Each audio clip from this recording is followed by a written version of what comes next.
Manake almadu. Aku madubbati Daawit garbichi kee obsa mallaatu inaappaan mana kee waan hundumaa beektaa ogummaan keessa jee inaappaa mana keef gaafa fuutu qaccee nu milladhu jennee kaasna harka keenya daldaltuun guutteenaan arras waldaa keenya daldaltuun guutteenaan arras waldaa keenya kan gaggeessaa ta'ee baatu ulee musee rasaasa abdataa fannoo gooftaa buusee qabeenya maallaqni kakuu keerra caalee sanyummaa lollabaa qomoon nu calalee mana kee milladhu wallaallee irraa akka maqaamaa fi malee gadhiisnee irraa bakka maqaadhumaan malee gadhiisnee irraa bakka ammas yaa waaqa koo oliin si gaafadhaa bultoo kee tikfadhu jedheen si kadhadhaa daldaltuu siyaasaa mana keetii baasi jabaa akka musee saba keetiif kaasi deeggarsi hammaatee harka kee nu oolchi dhugaa biyyaa baate barbaadii nuuf galchi dhugaa biyyaa baate barbaadii nuuf galchi.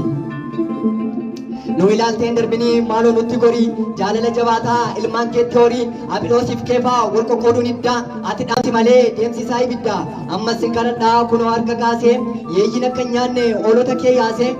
barichi hamaadhaa jabina naaf laadhu kan dhiigaan buurte mana kee balmadhu kan dhiigaan buurte mana kee balmadhu.